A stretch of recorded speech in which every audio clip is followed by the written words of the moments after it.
Can you tell us your name and where you're from? Hey, Graham. It's nice to meet you. Javier, Garcia, Ramos. I'm from a small town here in Arizona called Cashin, Arizona. I'm always proud to mention that I'm a small little town here in Arizona, born and raised. Yeah. Can you tell us what brought you here? What brought me here is I knew there was going to be Democratic voters or independent voters in my district. I am running for office in Congressional District number 5, which is the East Valley, and the incumbent right now is Andy Biggs. What inspired you to run for office? You know what? I got tired of sitting on the couch, and I was like, you know what? I got to do something. I need to change the paradigm because I'm a political science major. I also went to law school, and I went to Arizona State University, graduated when I was 24. And when I learned, and I worked for Indian tribes, and my wife is Navajo, and our kids are Navajo. And when I learned in political science classes is that money buys politics. So I'm trying to change that paradigm. The paradigm I'm trying to change is this. I'm not accepting anybody's money, and I'm not a rich person by any means at all. I'm telling people, donate that $5 to charity, something like St. Vincent de Paul. I grew up there in serving the homeless people. Or keep it in your pocket. It's better off in your pocket than subsidizing politicians who don't even subsidize human beings.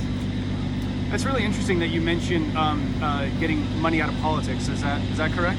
That is correct. I don't believe money should be the end all of deciding who gets to win an election.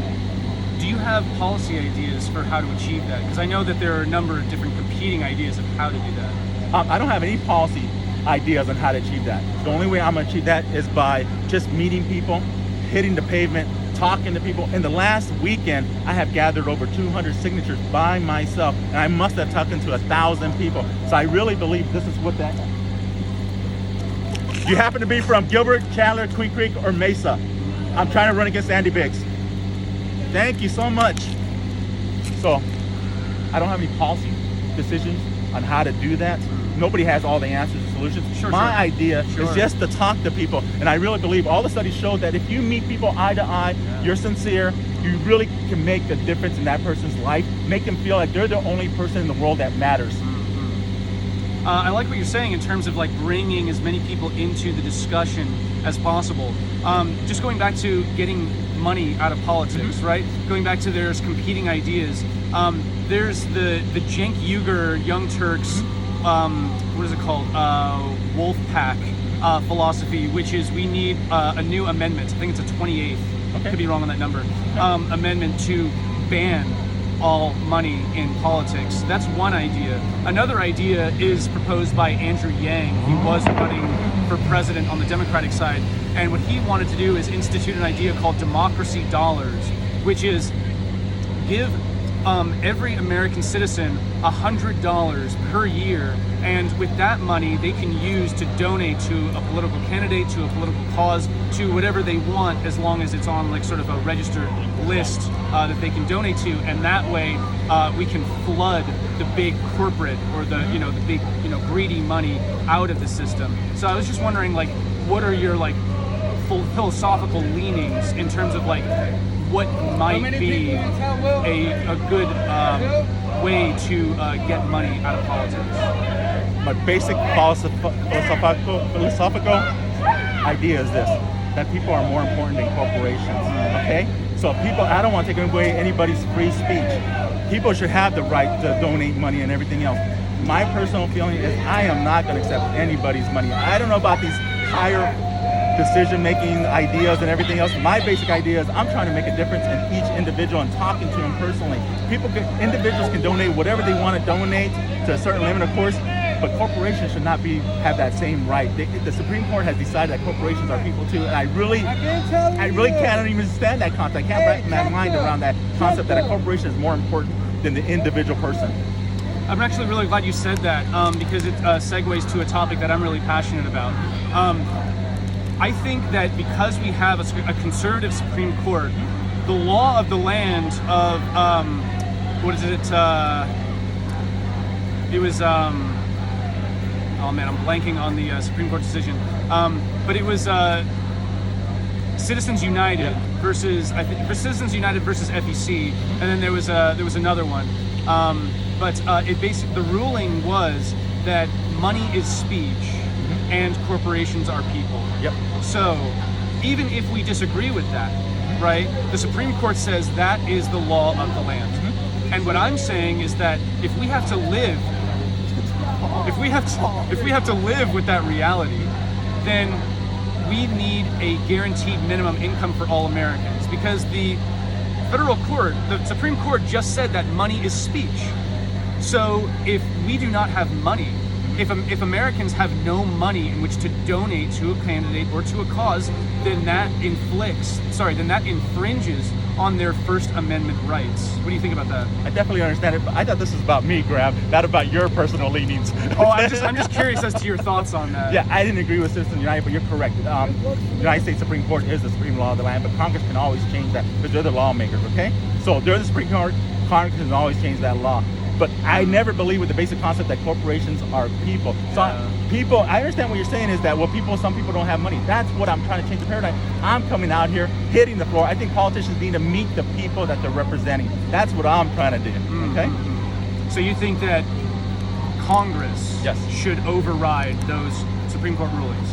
I believe Congress needs to have a reasonable outlook in life and be pragmatist and practical. And I don't think any reasonable person can decide that a corporation is a person. So if reasonable people can disagree, but when reasonable people really come together, they'll figure out that corporations are not human beings like you and I, Graham. Okay, transitioning. Okay. Right? You happen to be from Queen Creek, Mesa, Gilbert, Chandler? No, but I agree with what you're saying. I'm running against Andy Biggs in District Number 5. Yeah, I'm not familiar with it. Okay. What is a policy or something that Donald Trump has done that you do not agree with, that you do not support? Oh no, I'm good. Thank you so much. Two things.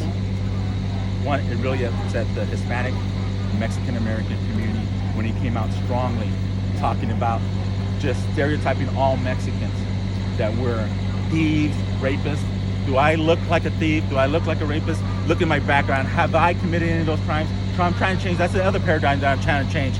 I do not, and I don't appreciate that. When the president represents all of us, he cannot be saying that about me, about my family. And when Maricopa County Sheriff was in office here, we lived in Maryland. I worked in Washington, D.C. My son was a third grader. When we were driving back, he said, "Dad, are they going to stop us at the border of Arizona?" That's how scared I am. I'll be upset if any Maricopa County Sheriff's Office, if Donald Trump or any of his administration stopped my family for looking the way that we looked. That's the first thing that I was really upset about. The second thing is this border wall. I think it's just a red herring. It might be just where he's trying to spend money to get it to his big corporations to build a wall, and just to try to distract everybody from the real issues in life. So it's an easy thing just to tap into and say, hey, we're going to build a wall. And everybody buys into it. I think it's just a red herring. So those are the two things I do not agree. He's our president, and that's what we live by in our political system. But I can't imagine a president talking about a segmented population that way. I really appreciate those answers. Just if you're okay with it, I'll dig in a little bit. What do you think about the perspective? Because I have been told that the speech that you're referring to, where Trump, called, right, that was in response to a statement or a speech by the president of Mexico saying that the laws, especially the immigration laws of the United States, are so broken that we can send people to that country for our own nefarious aims. Yeah. Two quick things real quick. Yeah. I don't know the historical context of why that speech came out. My basic understanding is it was the former president of Mexico who actually responded. So it wasn't the current president. So I don't know. Okay. Yeah. So I don't know what came first in that situation, but my understanding is that President Trump said those comments first before anybody instigated those comments. So it's really, are you guys from Gilbert Creek, Mesa, Chandler? Scottsdale. I'm from all over the world, though. But I'm trying to run against Andy Biggs in District 5, but you don't know where I'm from. Cashton, Arizona. Are you a congressman? I'm trying to become a congressman. Oh, okay. I was born and raised here, a small little town called Cashton, Arizona. Oh, that's awesome. I don't mean to interrupt you. No, but you were looking, I'm trying to get initiative signatures if anybody's from Gilbert, Chandler, or Mesa. Gilbert, Chandler, or Mesa, I have friends all over. Javier, Ramos, August 4th is the primary. I'm not accepting anybody's money. Keep it in your own pockets, better off there. Okay. Give it to charity. And you're keeping that public? Your financial documents? Yeah, I don't got anything. Yeah, cool. Seriously. My goal is to spend less than $2,000. Oh, nice. It is my goal. I have not spent $1. I spent 2 parking tickets at ASU. and both of them for $2. You should I get have the whole kept them. crowd going. I have with kept the- that. with the I have video. kept Okay, that. cool. What is your name? They call me Andre. How do you know where I'm from? Cashin, Arizona. Never heard of it actually. Okay, I've my been daughter here graduated Graham, from should I Stanford. stop? She works in San Francisco for a Edit nonprofit. later. My other daughter graduated from George Washington. She works in Washington D.C. I was born and raised here. I grew up in the onion fields with my mom, single parent, I hear ya. bilingual I hear ya. teacher of the year. My brother's a paramedic firefighter out of Mesa. Nice. So we are born and raised here. Hell yeah, bro. So are you an independent? I want to be an independent, but you need a lot more signatures as an independent. So I had to go with the Democratic Party, which Okay. you need 1,400 signatures to get Oh, shit. on the ballots. What was your name again? Javier Ramos. Ramos. Okay, I'll look. Do you have a website? Not yet. My daughter from Stanford is supposed to set it up, so she hasn't set it up yet. Okay. So hopefully she sees it on YouTube. I have a named her. Facebook? I named her after my grandmother, who helped raise us, Lázara. Oh wow. I named my daughter Lázara. So That's cool, man. Yeah. What have you guys been seeing tonight at this rally and the event? Have you guys been seeing anything crazy or out of the ordinary? We've been talking to as many people as we can, getting their opinions on as much as we can. So if you're up for it, I'll interview anything you else, afterwards. Graham? Yeah. Yeah. Anything else? Yeah. A few more questions. Okay. If you're okay with it. Yeah. Elena. Elaine. Yes. My niece is Elena, so I'm No, like. I don't mind. I've been called Elaine. Elena too. Elaine. So we'll finish this Had up. a follow-up that I Not a forgot. problem. Maybe one of you guys. Okay. Like on my phone. So, the border wall. You Yeah, mentioned the yeah, border that's wall. border wall. Can I ask you your perspective on the viewpoint that we need a southern border, and because in the future climate change is going to cause migrant caravans that make the most previous migrant caravan look like a picnic. Yeah. And in that case, Donald Trump is correct that a drone is not going to stop a migrant caravan, that we need a wall. What are your thoughts on that? Well, I never heard that theory, but you can imagine, we can't predict the future. I can imagine that what if we have climate change affecting the United States? Are we all gonna go into Canada or go into Mexico? So I don't understand that. My only position on climate change is that there's 100 different scientists, thousands of scientists are saying that we have climate change. What do we know about it other than what the scientists say? And they all agreeing that we do have climate change. This border wall, once again, is the red herring. My basic understanding is that President Trump and his administration has done away with all regulations to build this wall, and I think it's just to expend funding, contracting, and everything else, so they can overcome environmental impact statements. They can overcome all kinds of issues just to build this wall. So the information that I'm getting that from is it's from a documentary called The Age of Consequences. Okay. It is about it's about climate change from the perspective of national security and military policy. Got it. So let me understand that. I haven't read it yet, but let me understand the argument. The argument is this: President Trump and his administration is arguing that, look, we need the border wall because we're going to have climate change and it's going to create all that. But I thought in one stance he didn't believe in climate change. So I don't get it. It's a little hypocritical. So Sure. I don't understand it. You can't have it both ways. So. Oh no, totally. But what I'm saying is the argument comes from a documentary that says these are going to be the effects of climate change. What are going to be the effects? Mass migration? Yes. And we need a border wall to stop mass migrations. Right. But we don't know the direction of the mass migrations. So the theory is that. So the theory could be north going south.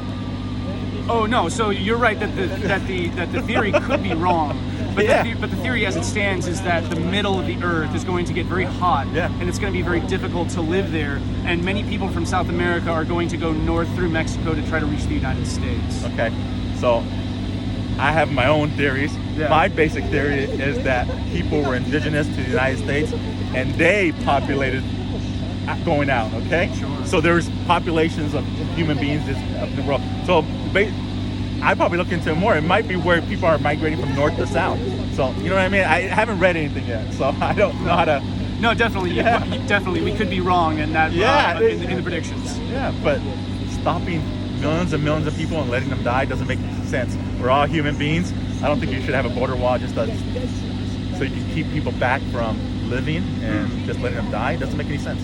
I think, just to follow up on this, I think the theory is that if you create a border wall at the southern border, towns will pop up Yeah. on the southern side of it because there's going to be so many people trying to get into the United States, and those will create little hubs of human activity and commerce. And Yeah. because the wall is there, it will not only reduce human trafficking, but it will also reduce potential terrorists coming into the country. But we already have that. We have border towns, Mexicali.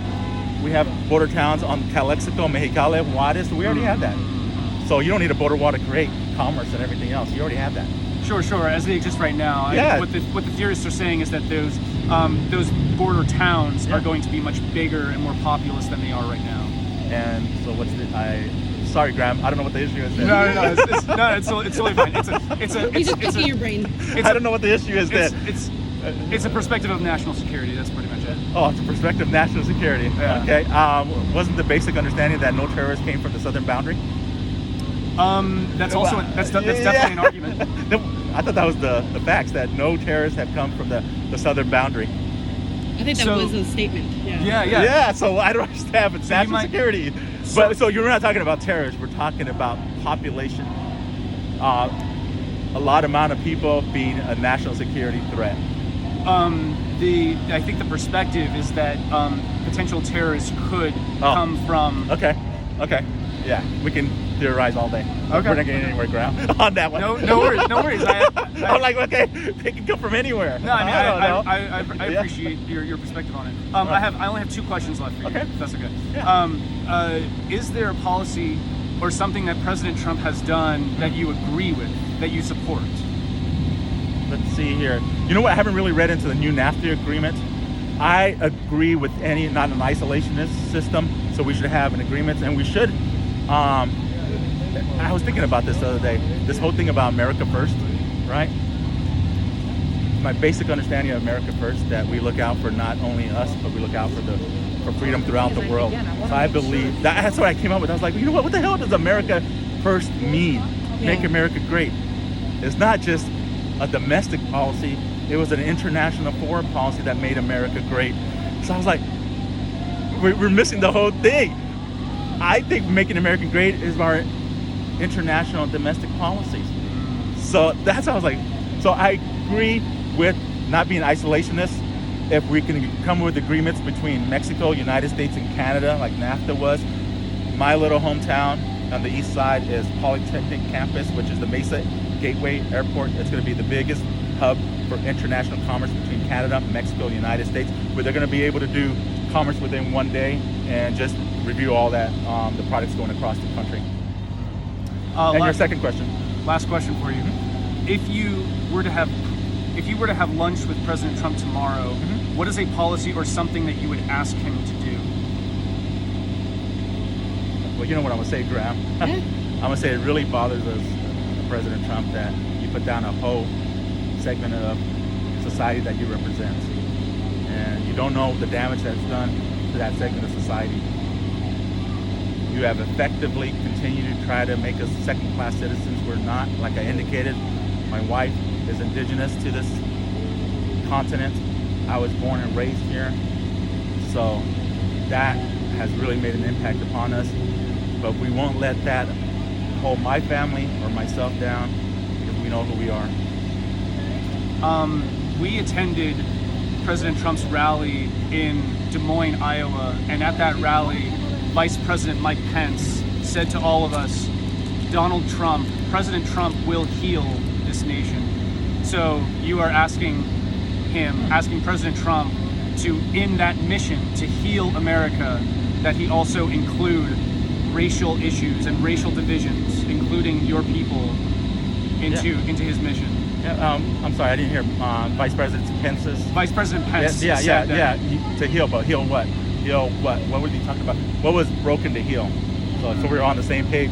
I'm sure it wasn't racial disparities. It wasn't income disparities. So what were they talking about to heal? You know what I mean? So we're on the same page. I think we are on the same page because no. What Mike Pence? What was Vice President Pence? What was he referring to when he said we're going to heal this nation? What was he referring to? My guess is that Vice President Mike Pence was talking about the pain and suffering that is happening. I love Trump. That is. Are you a voter in Gilbert, Mesa, Tempe? I love Trump. I think that he was referring to the great pain and suffering that's been happening across this country, part of which led to the election of Donald Trump. That's my guess of what he was talking about. And I think that what you mentioned is included in what he was talking about, that is something that he will attempt to heal. I hate to answer it this way, but without knowing what he's actually referring to, I couldn't possibly answer that question. Sure. What pain are they referring to? Are they talking about? It sounds like basic the divisiveness between parties. That's why I hate ideologies. I'm like, this is crazy. Why are we arguing with each other? So I don't know what pain he's referring to. Okay. I'm with you on what you just said, but I think he is referring to socioeconomic pain. Yeah. That often. Well, I hope he is. Well, how about this? I hope he is. I hope he is. I hope he is. That often leads to racial tensions. Yeah. Does that make sense? Yeah. I like to hear his speech. What he's referring to. Okay? Sure. I appreciate the time. Oh, Graham. Giving us.